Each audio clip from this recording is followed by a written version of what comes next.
Assalamu alaikum, my dear students from Poliraman Girl High School. Today we are going to start our new lesson. Today's lesson is completing sentence, and I'm going to start this completing sentence lesson with the use of because. So in Bangla, because অর্থ হচ্ছে কারণ বা যেহেতু। এটি সাধারণত দুইটি ক্লোজের মাঝখানে বসবে।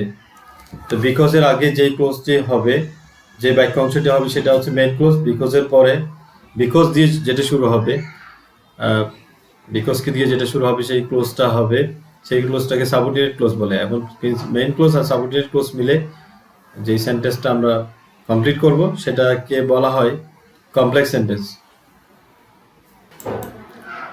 সো এখানে example, Rahim could not walk fast.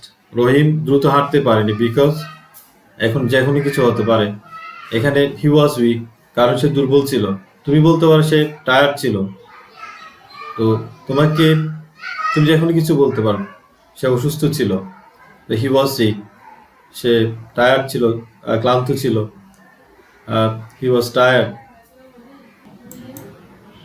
এক্ষেত্রে একটা জিনিস তোমাকে খেয়াল করতে হবে, বিকজের আগে যেটা মেইন ক্লোজ আছে সেটা কোন টেন্সে আছে। সেটা যদি প্রেজেন্ট টেন্সে থাকে, বিকজ দিয়ে যে ক্লোজটা লিখবে সেটাও প্রেজেন্ট টেন্সে হবে। আর যদি পাস্ট টেন্সে থাকে তাহলে পাস্ট টেন্সে হবে। এখানে কোন টেন্সে আছে? কুড না, কুড হচ্ছে জ্ঞানের পাস্ট ফর্ম। যেহেতু এটা পাস্ট টেন্সে আছে, তাহলে বিকজ দিয়ে যে ক্লোজটা আমরা আনসার করব সেটাকেও পাস্ট টেন্সে লিখতে হবে। সো সেজন্য ইস এখানে ওয়াজ দিয়ে আনসার করা হয়েছে। যদি ইজ দেয়, ইজ তো প্রেজেন্ট ফর্ম, তাহলে প্রেজেন্ট সিম্পল টেন্স হয়ে যাবে। আর ওয়াজ হচ্ছে পাস্ট ফর্ম, এটা পাস্ট সিম্পল হবে। তাহলে বিকজের আগে পাস্ট থাকলে পরেও পাস্ট, বিকজের আগে প্রেজেন্ট থাকলে পরেও প্রেজেন্ট। এই জিনিসটা তোমাদের মনে রেখে আনসার করতে হবে, এবং সেটা মাথায় রেখে একটা প্রাসঙ্গিক অর্থযুক্ত ক্লোজ যখন বিকজ শেষ দিয়ে যুক্ত করবে তখন সেন্টেন্সটা কমপ্লিট হয়ে যাবে। তো next sentence, he could not do well in the examination because, তাহলে এটার অর্থ কি? সে পরীক্ষায় ভালো করতে পারেনি। বিকজ কারণ, হি ওয়াজ সিক, কারণ সে অসুস্থ ছিল।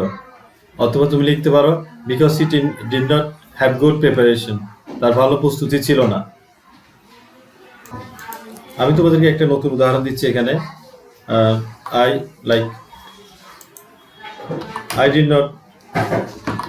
I did not go to school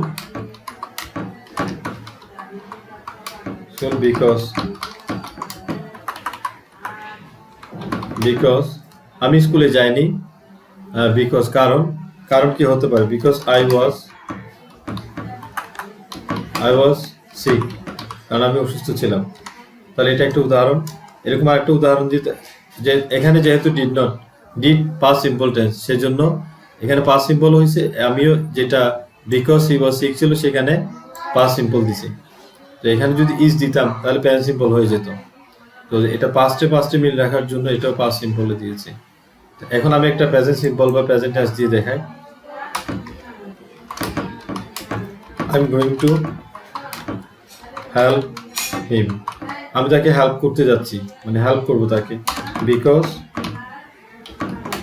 he is my friend, কারণ সে আমার বন্ধু। তাহলে এখানে দেখো, আই এম গোয়িং এটা কোন টেন্সে আছে? প্রেজেন্ট কন্টিনিউয়াস টেন্সে আছে এটা। তো এখানে আমাদেরকে প্রেজেন্ট টেন্স থেকে চুজ করতে হবে, যেহেতু এখানে প্রেজেন্ট টেন্স চারটা না, present simple, present continuous, present perfect continuous. যেহেতু এখান থেকেই চারটা থেকে একটা হয়েছে, আমাকে আবার চারটা থেকে একটা যে কোনো একটা চুজ করতে হবে। তো I am going present continuous আছে, আমি এদিকে প্রেজেন্ট সিম্পল, তাহলে প্রেজেন্ট এদিকেও প্রেজেন্ট কন্টিনিউয়াস হয়েছে, এখানেও একটা প্রেজেন্ট সিম্পল হয়েছে। তো এখানে প্রেজেন্ট কন্টিনিউয়াস হয়েছে, এখানে আমি চাইলে পাস্ট সিম্পল দিতে পারবো না, টেন্সে মিল রেখেই আনসারটা করতে হবে।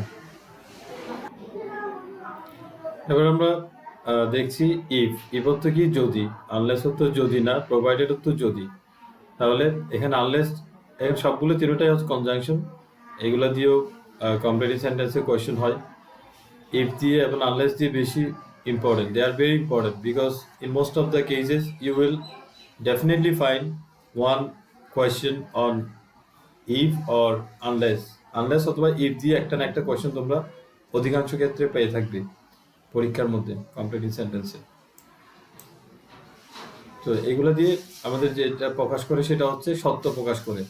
ইফ দিয়ে অ্যাফার্মেটিভ বোধক সত্য প্রকাশ পায়, আনলেস দিয়ে না বোধক সত্য প্রকাশ পায়, আর প্রোভাইডেড দিয়েও অ্যাফার্মেটিভ বা না বোধক নেগেটিভ সত্য প্রকাশ পেতে পারে। প্রথম রুল ইফ দিয়ে যেটা সেটা হলো ইফ যুক্ত সাবঅর্ডিনেট ক্লোজ দিয়ে। তাহলে আমরা বললাম যে ইফ দিয়ে যে ক্লোজটা হবে সেটা কি ক্লোজ, প্রিন্সিপাল ক্লোজ নাকি সাবঅর্ডিনেট ক্লোজ? Subordinate clause. তোমরা সবসময় ভালো করে মনে রাখবে, ইফ দিয়ে যদি যেই ক্লোজটা শুরু হবে সেটা হবে সাবঅর্ডিনেট ক্লোজ, এবং সাবঅর্ডিনেট ক্লোজ এবং মেইন ক্লোজ মিলে যেই সেন্টেন্সটা গঠন করবে সেটা হচ্ছে কমপ্লেক্স সেন্টেন্স। কারণ তোমাদের এই ধারণাটা, এই জ্ঞানটা তোমাদেরকে আবার রিপিট হবে যখন তোমরা সিম্পল কমপ্লেক্সের এক্সারসাইজগুলো প্র্যাকটিস করবে। তাহলে আবার পড়ছি, ইফযুক্ত সাবঅর্ডিনেট ক্লোজটি প্রেজেন্ট ইনডিফিনিট টেন্স হলে, প্রেজেন্ট ইনডিফিনিট টেন্স হলে অর্থাৎ ভার্বের প্রেজেন্ট ফর্ম হলে অপর ক্লোজটি ফিউচার ইনডিফিনিট হয়। অপর ক্লোজটি কি হবে? ফিউচার ইনডিফিনিট হবে। অথবা সাবজেক্টের পরে মে ক্যান বসে প্লাস ভার্বের বেস ফর্ম মানে ভার্ব ওয়ান, ভার্বের প্রেজেন্ট ফর্ম বসে। এখানে কয়েকটা উদাহরণ পড়লে তোমরা আরো ক্লিয়ার হবে। ইফ ইউ ইনভাইট মি, যদি তুমি আমাকে দাওয়াত করো, I shall try to attend the function, আমি অনুষ্ঠানে যোগদানের চেষ্টা করব। তাহলে এখানে ইনভাইটে কোন টেন্সে আছে? প্রেজেন্ট সিম্পলে আছে এটা। তাহলে প্রেজেন্ট সিম্পলে থাকলে আর মেইন ক্লোজে, এটাকে বলা হয় রেজাল্ট ক্লোজ, এটাকে বলা হয় কন্ডিশনাল ক্লোজ। এটা দিয়ে সত্য প্রকাশ করে, সেই জন্য এটা কন্ডিশনাল ক্লোজ। আর এটা হচ্ছে সেই সত্য থেকে যেই ফলাফলটা আসে সেটাকেই বলে এটাকে রেজাল্ট ক্লোজ। এটা হচ্ছে মেইন ক্লোজ। তো মেইন ক্লোজ বা রেজাল্ট ক্লোজের মধ্যে ফিউচার সিম্পল হবে। ফিউচার সিম্পল করার জন্য শ্যালের পরে ভার্বের প্রেজেন্ট ফর্ম বসে, এটা টেন্সের রোল। এই যে টেন্সে দেখো ফিউচার সিম্পল কিভাবে গঠিত হয়, শ্যাল বা উইল প্রেজেন্ট ফর্ম। প্রেজেন্ট ফর্মকে অনেকে বেস ফর্ম বলে। তো শ্যাল বা উইলের পরে বেস ফর্ম বা প্রেজেন্ট ফর্ম বসবে। এখানে তাই হয়েছে, তাই না? তো ট্রাই, যেমন এখানে শ্যাল বা উইল বসছে, তারপর ট্রাই বসছে। ট্রাই হচ্ছে প্রেজেন্ট ফর্ম। ট্রাই এর মোট কয়টা ফর্ম তোমাদের মনে আছে? Try, try, try, try, sorry try, try. তাহলে এটাই হচ্ছে প্রেজেন্ট ফর্ম। তো শ্যাল বা উইলের পরে এটাই বসছে, এগুলো বসেনি। এখানে I shall try to attend the function. If you invite me, I shall try to attend the function. তারপর সেন্টেন্সে দেখছি আমরা, if you write me, I shall reply. এখানেও সেম হয়েছে। রিপ্লাইয়ের কয়টা ফর্ম? চারটা। মেইন ফর্ম কয়টা? চারটা। Reply, replied, replied, reply. তাহলে এখানে শ্যালের পরে যেটা হচ্ছে প্রেজেন্ট ফর্ম, আর শ্যালের পরে এরকম প্রেজেন্ট ফর্ম বা বেস ফর্ম দিলে এই ফিউচার সিম্পল হয়। এটাকে কি বলে? Future simple tense. তো এইভাবে এটাকে ফিউচার সিম্পল করা হয়েছে এই রোল অনুসারে, যে সাবঅর্ডিনেট ক্লোজটি প্রেজেন্ট ইনডিফিনিট হলে, এখানে প্রেজেন্ট ইনডিফিনিট হচ্ছে ইন রাইট।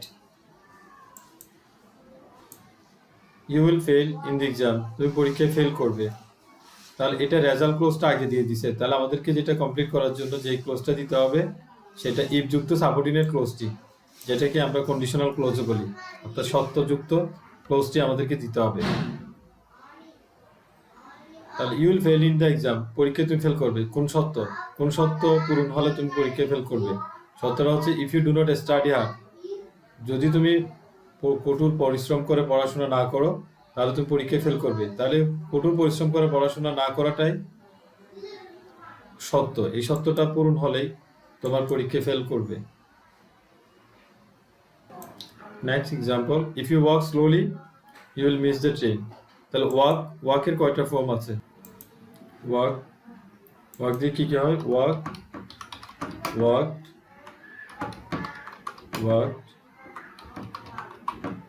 ওয়াকিং। তাহলে এটার সাথে এটাই প্রেজেন্ট ফর্ম। প্রেজেন্ট ফর্মের সাথে শ্যাল বা উইল যোগ করলে এটা কি হবে? শ্যাল বা উইল যোগ করে ফিউচার সিম্পল করা হয়েছে।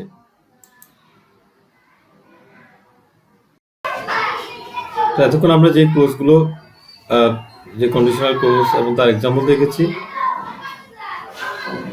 ইফ যুক্ত কন্ডিশনাল সেন্টেন্স এবং তার এক্সাম্পল দেখেছি, ওগুলো ছিল ফার্স্ট কন্ডিশনাল। এখন আমরা দেখব থার্ড কন্ডিশনাল, সেকেন্ড কন্ডিশনাল এবং থার্ড কন্ডিশনালে। কারণ কন্ডিশনাল মোট প্রধানত তিন প্রকার, এটা হচ্ছে ফার্স্ট কন্ডিশনাল, দ্বিতীয়টা সেকেন্ড কন্ডিশনাল, আর এটা হচ্ছে থার্ড কন্ডিশনাল। তো ফার্স্ট কন্ডিশনালে সত্য পূরণ হলে ফলাফল মানে কাজ হওয়ার সম্ভাবনা সবচেয়ে বেশি থাকে, আর সেকেন্ড কন্ডিশনালে সত্য পূরণ হলেও কাজ হওয়ার সম্ভাবনা মাঝামাঝি থাকে। সেকেন্ড কন্ডিশনালটা গঠিত হয় এই আগে এখান থেকে পড়ি। সেকেন্ড কন্ডিশনাল এভাবে গঠিত হয়, এটা দিয়ে, এটা দেখলেই তোমরা বুঝতে পারবে এটা সেকেন্ড কন্ডিশনাল। এটা আমরা একটু পরে করতেছি, আগে এটা শুরু করি। এটা পড়ো। ইফ যুক্ত সাবঅর্ডিনেট ক্লোজটি দ্বারা কল্পনা, যেমন করতাম, যেতাম, হতাম, থাকতাম ইত্যাদি বুঝালে তা অতীত ঘটনাকে নির্দেশ করে না, বরং বর্তমান সময়কে নির্দেশ করে। এই ক্ষেত্রে নিচের স্ট্রাকচার অনুযায়ী সেন্টেন্স গঠিত হয়। তারপর যেমন পাস্ট ইনডিফিনিট টেন্স হলে, ইফ যুক্ত অংশে পাস্ট ইনডিফিনিট টেন্স হলে পরের ক্লোজে উড, মাইট, কুড প্লাস ভার্বের বেস ফর্ম। এটার উদাহরণ হচ্ছে এটা। যেমন এখানে ইফ আই ফাউন্ড হিম, তাহলে ইফ যুক্ত অংশটাতে সত্য হচ্ছে ইফ প্রথম ক্লোজটিতে, ইফ যুক্ত প্রথম ক্লোজটিতে পাস্ট ইনডিফিনিট হলে, দেখেছো, ফাউন্ড, ফাউন্ড ফাইন্ডিং, তাহলে এখানে ফাউন্ডটা বসছে, সেকেন্ডটা দ্বিতীয়টা ভার্বের পাস্ট ফর্ম বসছে। ভার্বের পাস্ট ফর্ম মানে past indefinite tense, past indefinite গঠিত হয় ভার্বের পাস্ট ফর্ম দিয়ে, তো পাস্ট ফর্ম বসছে। তাহলে পাস্ট ফর্ম যদি মানে পাস্ট ইনডিফিনিট যদি হয়, মানে পাস্ট ফর্ম বসলে তো পাস্ট ইনডিফিনিট হবে। তো পাস্ট ইনডিফিনিট টেন্স হলে পরের ক্লোজে এসে, আমি রেজাল্ট ক্লোজ বা মেইন ক্লোজে এসে সাবজেক্টের পরে কি বসবে? উড বসবে। উড, কুড, মাইট থেকে বসবে, আর ভার্বের প্রেজেন্ট ফর্ম। যেমন এখানে টেল ভার্বটা, টেল, টোল, টেলিং, তো প্রথমটা বসছে, টেলটাই বসছে, কারণ এটাতে এখানে বলা আছে মাইটকে কুড, উডের বেস, এরপর ভার্বের বেস ফর্ম বসবে। ঠিক আছে, আশা করি এটা বুঝতে পেরেছ। এবার আসো বি। যদি প্রথম ক্লোজে যদি পাস্ট পারফেক্ট টেন্স হয়, প্রথম ক্লোজে যদি কি হয়ে থাকে, পাস্ট পারফেক্ট টেন্স হলে এই ক্লোজ, এই যে ক্লোজটাতে পাস্ট ইনডিফিনিট হয়েছে না, যদি এটাতে পাস্ট ইনডিফিনিট নয়, যদি পাস্ট পারফেক্ট টেন্স হয়, পাস্ট পারফেক্ট টেন্স হয়, পরের ক্লোজটাতে গিয়ে might have, could have, would have plus ভার্বের পিপি ফর্ম হবে। তাহলে might have, could have, would have বসবে, তারপর ভার্বের পাস্ট পার্টিসিপল ফর্ম বসবে। আর প্রথম ক্লোজে যদি ওয়ার থাকলে পরের ক্লোজে উড প্লাস ভার্বের প্রেজেন্ট ফর্ম বসবে। ওয়ার মানে পাস্ট ইনডিফিনিট টেন্স, মানে ওয়ার থাকলে এটা পাস্ট ইনডিফিনিট। আসলে ই নাম্বারটা সি নাম্বারটা এ নাম্বারটাই জাস্ট এমনি ভার্বের পাস্ট ফর্ম হলে, ভার্বের পাস্ট ফর্ম হলে, প্রথম ক্লোজে ভার্বের পাস্ট ফর্ম হলে পরের ক্লোজে উডকুড বসে, আর ওয়ার বসলেও উডকুড বসে, ওয়ারও তো পাস্ট ফর্ম।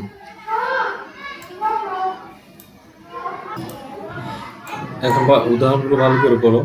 এই উদাহরণগুলো তো আমি একবার এক্সপ্লেন করেছি, এখন নিজের উদাহরণগুলো এক্সপ্লেন করি। I would help him if he wanted. এবার ইফ ক্লোজটা পরে চলে গেছে, এটা পরেও চলে যেতে পারে, কিন্তু নিয়ম, গ্রামার যা এখানে শিখেছো এইগুলা কিন্তু ঠিক থাকবে। ইফ ক্লোজে যেভাবে হওয়ার কথা, ইফ ক্লোজে পাস্ট ইনডিফিনিট টেন্স হলে মেইন ক্লোজে কি হবে? উড প্লাস ভার্বের প্রেজেন্ট ফর্ম বসবে। তো ইফ ক্লোজটা পরে গেছে মাত্র, কিন্তু আর কোনো পরিবর্তন হয়নি, পরে গিয়ে পাস্ট ইনডিফিনিট হয়েছে, তাহলে মেইন ক্লোজটা আগে চলে গেছে। সেখানে মেইন ক্লোজ, যেহেতু ইফ ক্লোজের মধ্যে পাস্ট ইনডিফিনিট হয়েছে, মেইন ক্লোজের মধ্যে উড, কুড, মাইট, এরপর ভার্বের প্রেজেন্ট ফর্ম, হেল্প থেকে হেল্পটাই বসছে। এটা ইডি যুক্ত যেটা হেল্প আছে সেটা পাস্ট ফর্ম বা পাস্ট পার্টিসিপল ফর্ম, এগুলো বসবে না, কারণ এখানে প্রেজেন্ট ফর্মে বসবে। তারপর ইফ এটা বড়, ইফ ইউ স্টাডি হার্ড, তাহলে যদি সে ভালো করে পড়তো তাহলে সে ভালো করতে পারতো পরীক্ষায়, তাহলে he could do well in the exam. স্টাডিটা দেখো, ইফ ক্লোজের মধ্যে ভার্বের পাস্ট ফর্ম বসছে, স্টাডি ইডি যুক্ত হয়েছে না, এটা পাস্ট ফর্ম, ইডি যুক্ত হলে কি ফর্ম? Past form. আর যদি স্টাডি নর্মাল বানানো হচ্ছে STUDY, সেটা হচ্ছে প্রেজেন্ট ফর্ম। প্রেজেন্ট ফর্মটা বসেনি, পাস্ট ফর্ম বসছে, মানে পাস্ট ইনডিফিনিট। তাহলে এখানে কুড বা উড বসবে, সেখান থেকে কুড, উড, মাইট থেকে একটা বসছে, তারপর ডু, ডাস, ডিটেড, ডু ফর্মটা বসছে, প্রেজেন্ট ফর্ম। তাই তাহলে এই উদাহরণগুলো তোমরা পড়ে নিও। আর ভিডিও পজ করলে এগুলো তোমরা নিজেরা পড়তে পারবে, তখন ভালো করে বুঝতে পারবে। আমি জাস্ট তোমাদেরকে আচ্ছা, এগুলো তোমরা পরে নিলেই বুঝবে উদাহরণগুলো। সো আজকে এই পর্যন্ত, today that's it. I don't want to lengthen this video. So goodbye, and I wish you the best luck. Bye bye, students.